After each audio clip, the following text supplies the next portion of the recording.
आज हम लोग पढ़ेंगे electrician theory ITI first year class 24। इसके पहले तक हम लोग कितनी क्लास डिस्कस कर चुके हैं? इसके पहले तक हम लोग 23 क्लास डिस्कस कर चुके हैं। आप लोग पीछे 23 क्लास देख लीजिए, तब आपको ये क्लास बेहतर तरीके से समझ में आएगी। हम लोग का जो मुख्य उद्देश्य है ITI एग्जाम 2023 में है, उसमें अच्छा से अच्छा स्कोर करना।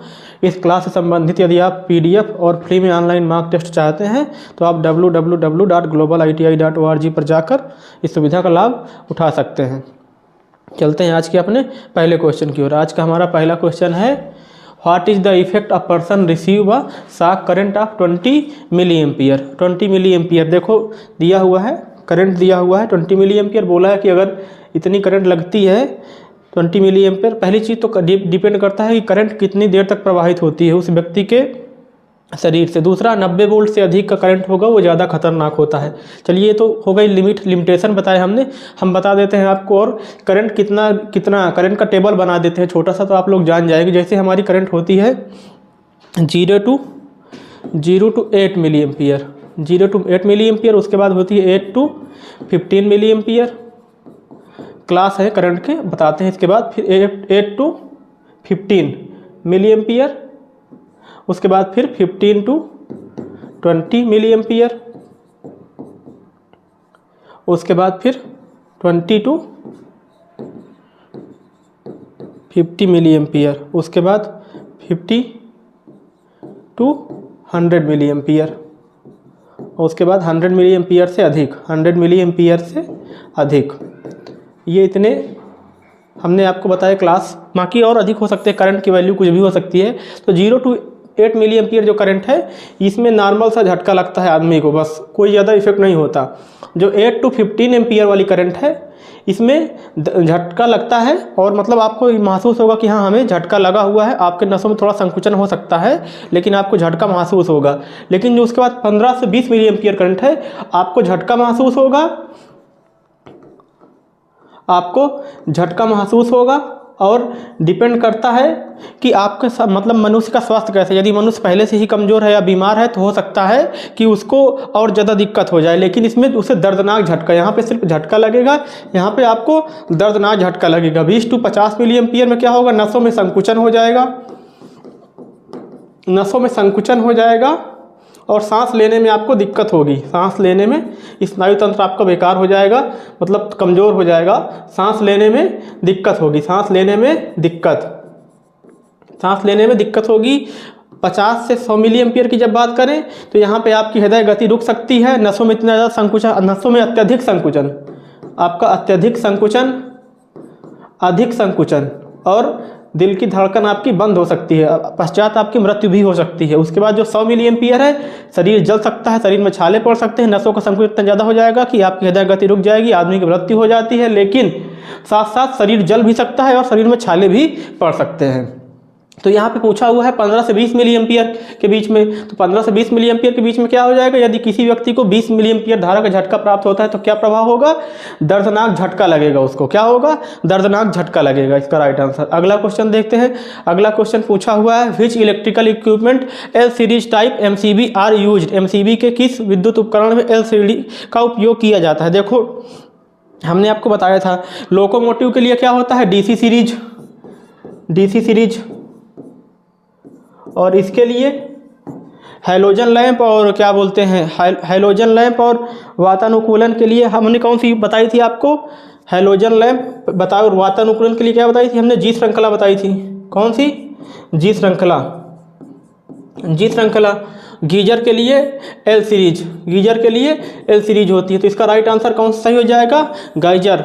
Which electrical equipment L series type MCB are used. MCB के किस विद्युत उपकरण का L श्रेणी का उपयोग किया जाता है, तो गीजर का यूज करते हैं L सीरीज में। ठीक है, अगला क्वेश्चन दिया हुआ है, डेड लघु वायरिंग इंस्टॉलेशन में मेगर क्या पढ़ रहा है। What is the megger reading in a dead short wiring installation. मतलब हमारी जो वायरिंग है डेड है ऑलरेडी, जब डेड है तो उसका जो मेगर क्या रीडिंग करेगा, 0 मेगा ओम। क्या रीडिंग करेगा, 0। उसकी रीडिंग क्या होगी, देखो सर्किट हम बोल रहे हैं हमेशा कि क्वेश्चन आप कायदे से पढ़िए। क्वेश्चन का कीवर्ड पहचान ही बोला हुआ है, what is the megger reading a dead short wiring installation.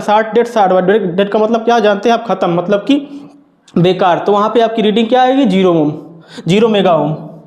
ठीक। फिर दिया हुआ है क्रिम्पिंग से आपको क्या फ़ायदा होता है, what is the advantage of crimping. Crimping एक प्रकार का आपका टूल्स होता है, जैसे आपने पढ़े हैं प्लायर, स्क्रू ड्राइवर और आपके जितने भी टूल हैं, क्या बोलते हैं, स्क्रू ड्राइवर हो गए, प्लायर हो गया, या आपकी वो होती है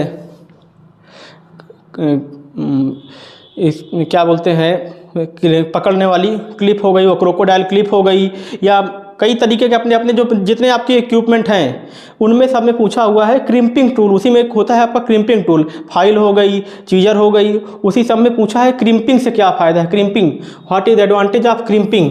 क्रिम्पिंग से ये होता है, क्रिम्पिंग का जो होता है आपका कॉम्बिनेशन, मतलब पकड़ वहाँ पे मजबूत होती है। क्रिम्पिंग से क्या होता है, क्रिम्पिंग से इसका काम किससे करते हैं, क्रिम्पिंग टूल भी आता है वहाँ से, उसमें से क्रिम्पिंग करते हैं। पूछा हुआ है what is the advantage of crimping. तो क्रिम्पिंग से क्या होता है, जो हमारे कॉम्बिनेशन होते हैं, यहाँ पे क्रिम्पिंग की बात किया है, हम क्रिम्पिंग टूल बोल रहे हैं, तो दोनों क्रिम्पिंग किससे करते हैं, क्रिम्पिंग टूल से करते हैं। लेकिन ये पूछा हुआ है what is the advantage of crimping. Crimping का क्या एडवांटेज है, तो क्रिम्पिंग क्या करता है, जो हमारे संयोजन होते हैं उनको लूज होने से अवॉइड करता है, उनको बचाता है। अवॉइड लूज कनेक्शन, किससे बचाता है, लूज कनेक्शन को, हमारे संयोजनों को जो कॉम्बिनेशन जो कसे हुए हैं उनको ढीले होने से बचाता है क्रिम्पिंग। क्रिम्पिंग शब्द कहाँ से आया, हमने बताया क्रिम्पिंग टूल आपने देखा होगा तो आप इजीली समझ पाए होंगे।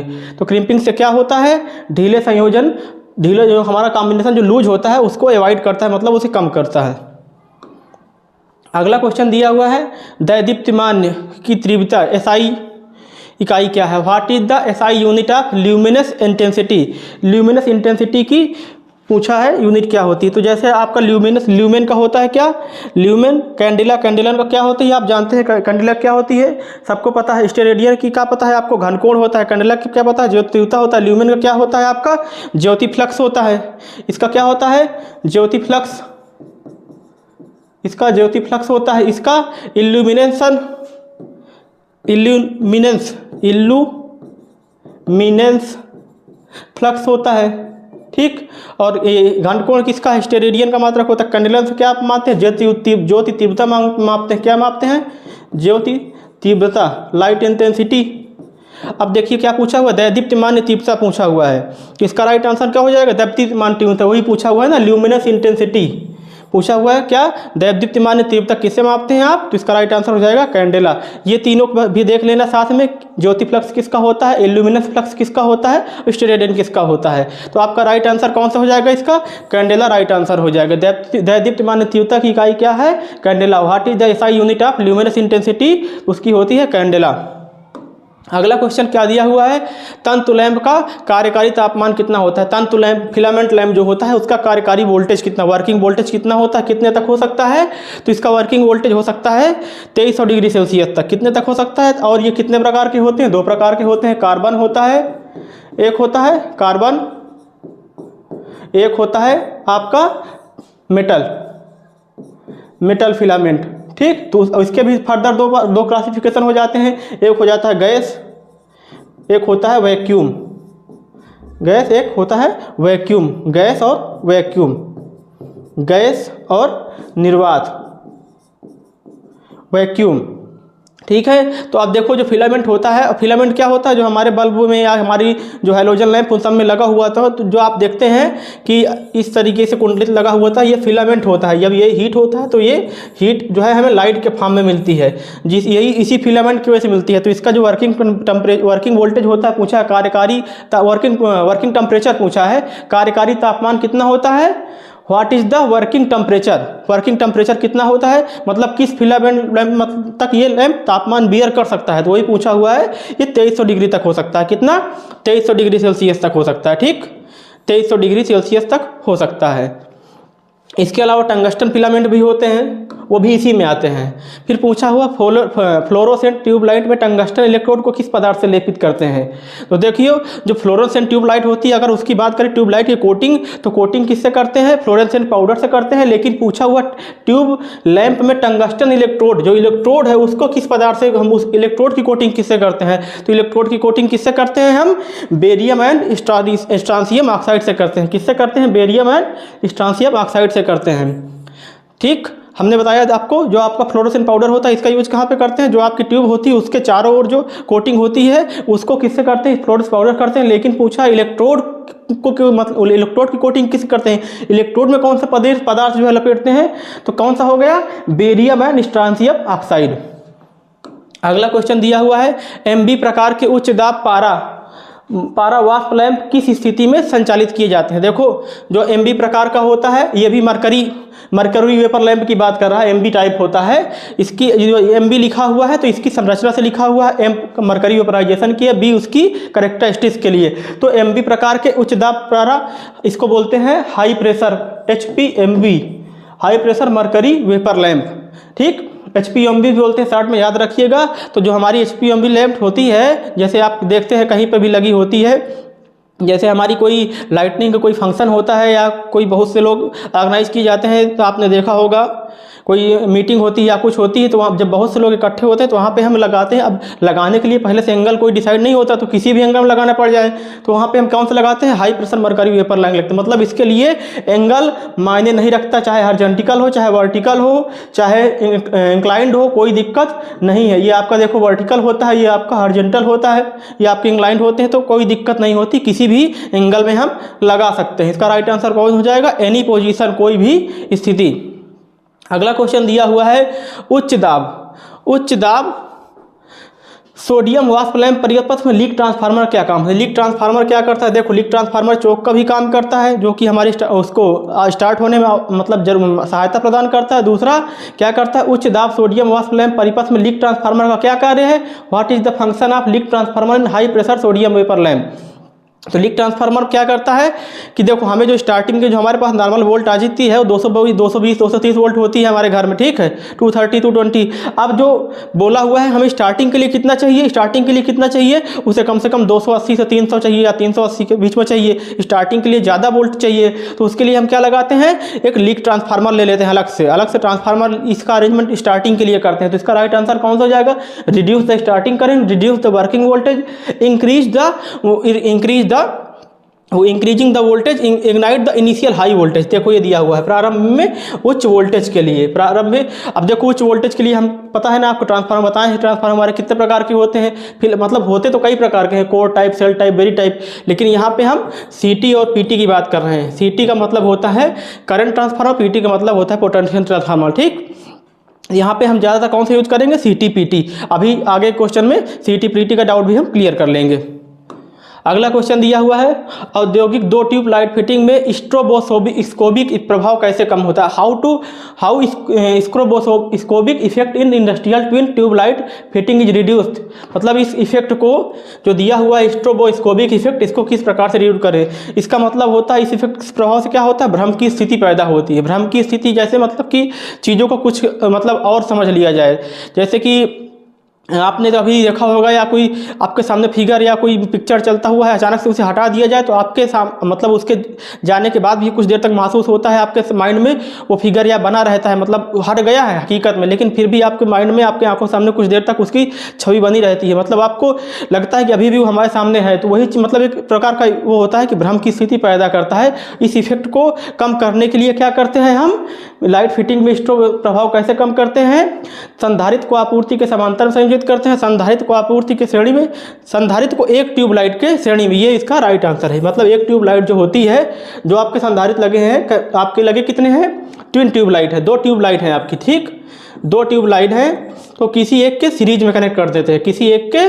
सीरीज में, ठीक, किसी एक के साथ सीरीज में कनेक्ट करते हैं, श्रेणी क्रम में, किसी एक के साथ श्रेणी क्रम में संयोजित कर देते हैं।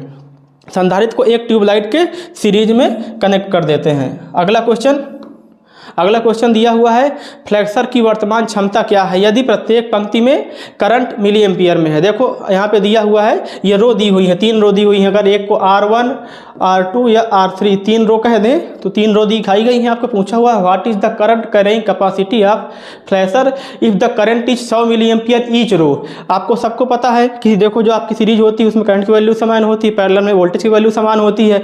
अब ये तीनों आपस में समांतर, ये बोला हुआ है कि तीनों में 100 मिली एम्पियर है, 100 milli ampere, 100 milli ampere, 100 milli ampere, ये बोला हुआ है 100 मिली एम्पियर ईच रो, तीनों रो में अगर 100 मिली एम्पियर होती तो हमने बताया आपको, इसका राइट आंसर कौन सा हो जाएगा, 300 मिली एम्पियर इसका राइट आंसर हो जाएगा। चलते हैं अगले क्वेश्चन की ओर।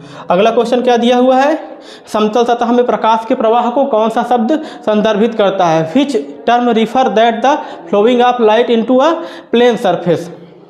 समतल सतह में देखो, समतल प्लेन सरफेस, प्लेन सरफेस की बात किया है, प्लेन सरफेस, प्लेन सरफेस के प्रवाह को कौन सा शब्द संदर्भित करता है। ठीक है, अब प्लेन सतह आपने बताया, हमने बताया था आपको यहाँ पे सबके मात्रक बताए थे, ल्यूमिनस फ्लक्स कितना होता है, ल्यूमिनस इंटेंसिटी होता है, ये सब भी आपको इन सब के साथ साथ इनके मात्रक भी याद रखने हैं। पेपर में बहुत ज़्यादा इंपॉर्टेंट है ये टॉपिक आपका, यहाँ से क्वेश्चन भी बनता है और ये जो आपका आंसर दिया है इससे भी क्वेश्चन बना देगा, जो क्वेश्चन है वहाँ से तो क्वेश्चन बन ही रहा है। तो इसका राइट आंसर कौन सा हो जाएगा, इल्यूमिनेंस। क्या बोलते हैं, समतल सतह में प्रकाश के प्रवाह को इल्यूमिनेंस बोलते हैं। अगर कोई प्लेन एंगल है, प्लेन सरफेस है, उसमें प्रकाश के फैलाव के प्रकाश के प्रवाह क्या बोलते हैं, इल्यूमिनेंस बोलते हैं।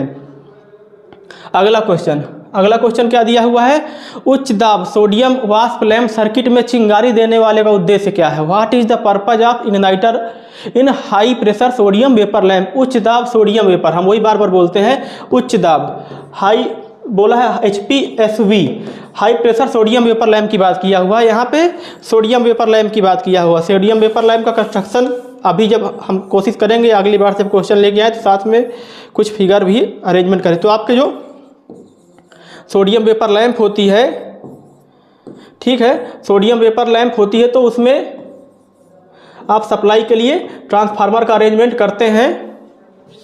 किसका अरेंजमेंट करते हैं, आपने देखा होगा, ट्रांसफार्मर का अरेंजमेंट हम लोग करते हैं। उस ट्रांसफार्मर को क्या बोलते हैं, लीक ट्रांसफार्मर। क्या बोलते हैं, leak transformer, leak transformer.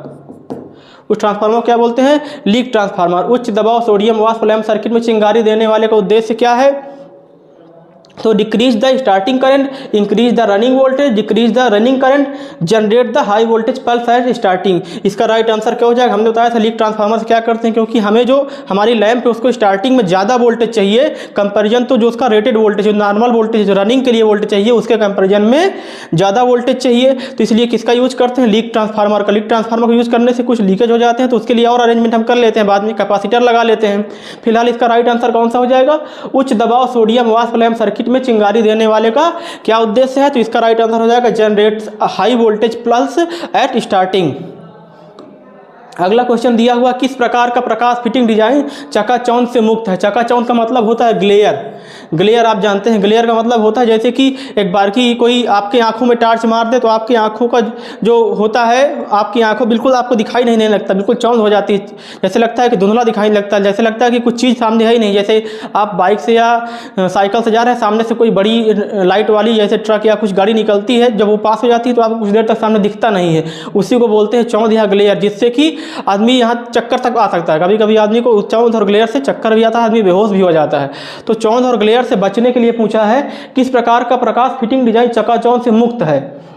Semi direct lightning, semi indirect type light. अब देखो चारों को हम पहले बता देते हैं। सेमी डायरेक्ट टाइपिंग लाइट का होता है, सेमी डायरेक्ट टाइप का मतलब ये होता है लाइट हमारी आई और उसको जो है उसका हमने अर्ध भाग ही उसका यूटिलाइज किया। जैसे इस कमरे में है तो क्या है, हम पूरा का पूरा रोशनी सिर्फ अपने ऊपर नहीं ले रहे, इस कमरे की कुछ रोशनी दूसरे हिस्सा में भी परिवर्तित हो रही है, मतलब उसका कुछ हिस्सा ही हम यूज कर पाए। सेमी बोला हुआ है, सेमी। देखो उसके बाद बोला सेमी इनडायरेक्ट। सेमी इनडायरेक्ट का मतलब है कि वो हिस्सा जो हम यूटिलाइज कर रहे हैं वो किसी तल या किसी प्रकाश या किसी मतलब किसी तल या किसी कारक के द्वारा, या कोई आपका पैड है या कोई दफ्ती है या कोई दीवार है, उससे टकरा करके वापस आए। सेमी इनडायरेक्ट मतलब सेमी आ तो रही है सेमी में, लेकिन वो भी रिफ्लेक्ट होके आ रही, परावर्तित होके आ रही, परावर्तक लग रिफ्लेक्टर होता है इसमें। वही बताते हैं जो रिफ्लेक्टर क्या होता है, वो रिफ्लेक्ट करता है। जैसे कि हमें इस रूपे में रोशनी चाहिए लेकिन बल्ब उधर लगा हुआ तो वहाँ से रिफ्लेक्ट करके हमको रोशनी दे रहा है, तो रिफ्लेक्टर लगे हुए होते हैं, तो सेमी इनडायरेक्ट उसे बोलते हैं, मतलब किसी के थ्रू हमें लाइट मिल रही है। उसके बाद बोला direct lightning type. Direct lightning type जैसे कि हम लोग पढ़ते हैं या कोई इंडस्ट्री में या कहीं पर जो है आपको छोटे छोटे काम करने होते हैं, वहाँ पे अत्यधिक प्रकाश की आवश्यकता होती है, क्योंकि जैसे मान लीजिए आपको छोटे से कनेक्शन करने या कुछ करने, अगर कनेक्शन पॉजिटिव का नेगेटिव में हो जाएगा तो सर्किट गलत हो जाएगी ना, वहाँ पे हमारी सर्किट डेड हो सकती है, नुकसान हो सकता है। तो उसके लिए क्या करते हैं हम, उसके लिए हम डायरेक्ट लाइटनिंग का यूज करते हैं। सीधे पर्टिकुलर जहाँ पर हमें वर्क करना है रोशनी वहीं पर, जैसे आप एक छोटा सा एग्जाम्पल ले रहे हैं मतलब समझने के लिए, जैसे आपकी टेबल लैंप है, टेबल लैंप क्या करती है, रोशनी आपकी वहीं पर पड़ती है जहाँ पर आपको पढ़ना होता है, रीडिंग राइटिंग करनी होती है। अब आपके चेहरे में रोशनी नहीं आती, टेबल लैंप को मतलब आपने देखा होगा, उससे क्या होता है कंसंट्रेशन भी बना रहता है और जो है आंखों में चौंध या ग्लेयर भी नहीं आती। फिर बोला हुआ है इनडायरेक्ट लाइटनिंग, इनडायरेक्ट लाइटनिंग। अभी देखो डायरेक्ट लाइटनिंग है वही इनडायरेक्ट लाइटनिंग, जैसे जिस प्रकार सेमी डायरेक्ट उसी प्रकार डायरेक्ट लाइटनिंग उसी वही जो आपको जैसे पढ़ रहे हैं, कहीं कुछ कर रहे हैं या काम कर रहे हैं तो वो किसी चीज़ से रिफ्लेक्ट होकर वहाँ पे आए, किसी चीज़ से रिफ्लेक्ट होकर आए। जैसे हमें किसी आदमी से नहीं बात करनी, नहीं बोलना है तो अपनी बात को किसी और से कहलवाते हैं, तो क्या हुआ इनडायरेक्टली हम उससे कनेक्ट हो रहे हैं, डायरेक्टली कनेक्ट नहीं हो रहे हैं। तो ये हो गया। अब उसके बाद इसका राइट आंसर कौन सा हो जाएगा, इसका राइट आंसर हो जाएगा बी नंबर। देखो बी नंबर सही हो जाएगा। किस प्रकार का प्रकाश, फिटिंग डिजाइन चकाचौंध से मुक्त है। बताए ना कि आप जैसे हमें प्रकाश मिल रहा है वो रिफ्लेक्टेड प्रकाश मिल रहा है, मतलब किसी से परावर्तित होकर आ रहा है, हमें सीधे प्रकाश नहीं मिल रहा, तो रिफ्लेक्टेड होगा तो उतना नुकसानदायक नहीं होगा जितना कि सीधे हमारी आंखों में आएगा। तो इसका राइट आंसर कौन सा हो जाएगा, सेमी इनडायरेक्ट टाइप। ठीक, अब अगला क्वेश्चन देखते हैं। अगला क्वेश्चन क्या दिया हुआ है, उच्च दाब धातु हैलाइट लैंप की बाहरी ट्यूब बोरोसिलिकेट ग्लास से क्यों बनी होती है। Why the outer tube of high pressure metal halide lamp made of borosilicate glass। उच्च दाब धातु हैलाइट लैंप की बाहरी ट्यूब बोरोसिलिकेट से क्यों बनी होती है। जो हमारी उच्च दाब high pressure HPM high pressure metal halide lamp जो बनी हुई है, high pressure metal halide lamp जो बनी हुई है, इसके बाहरी सरफेस को, इसकी जो बाहरी सरफेस है जो हमारी ट्यूबलाइट होती है, इसके जो बाहरी सरफेस है, इसकी जो बाहरी सरफेस, ये बाहरी सरफेस आउटर सरफेस है, आउटर सरफेस बाहरी ट्यूब बोरोसिलिकेट ग्लास से क्यों बनी। तो ये बनी होती है किसकी, बोरोसिलिकेट से। बोरोसिलिकेट से इसलिए बनाई जाती है, जब यहाँ पे जनरेटिंग होगी हमारी क्या होगी, ये जब हीट होगा तो हमें हीट किससे, लाइट के फॉर्म में मिलेगी, तो यहाँ पे क्या होगा, यहाँ पे अल्ट्रा वायलेट रेज क्या जनरेट होंगी, अल्ट्रा वायलेट रेज यहाँ पे जनरेट होंगी, अल्ट्रा वायलेट रेज मतलब परावैंगनी किरणें जो है जनरेट होंगी। वो जो है उनका जो रेडिएशन है हम लोग के आई के लिए हानिकारक होता है। तो उसको रिड्यूस करने के लिए हम क्या करते हैं, हैलाइड लैंप की बाहरी ट्यूब को बोरोसिलिकेट ग्लास से कोटेड कर देते हैं। क्या कर देते हैं, परावैंगनी किरणों से बचाव के लिए। इसका राइट कौन सा हो जाएगा, प्रकाश प्रभाव को बढ़ाए, भारी तापमान को सहन करे, वायुमंडलीय दबाव को सहन करे, reduce the ultra violet radiation from lamp. तो इसका राइट आंसर कौन सा हो जाएगा, reduce the ultra violet radiation from lamp. इसीलिए यूज करते हैं क्योंकि देखो जो इसका प्रकाश की जो रेडिएशन है, अल्ट्रा वायलेट किरण है, वो हम लोग के लिए बहुत हार्मफुल है, बहुत हानिकारक है। उस हानिकारक रेस से बचाव के लिए हम ट्यूब बोरोसिलिकेट ग्लास कोटेड करते हैं, किसमें, जो आपकी high pressure metal halide lamp है उसमें। इसलिए ट्यूब बोरोसिलिकेट ग्लास लगाते हैं ताकि हम अल्ट्रा वायलेट रेस से अपनी बचत कर सके, अपनी नहीं है जो कोई भी यूज कर रहा है उसकी बचत हो सके। तो ये रहे आज के 15 क्वेश्चन सीरीज। उसके बाद फिर अगली स्लाइड में अगले क्वेश्चन के साथ मिलेंगे। अगर इस क्लास से आपको थोड़ी सी भी जानकारी मिल रही तो उन सब बच्चों को भी बताएं जो इस सुविधा से वंचित हैं। धन्यवाद।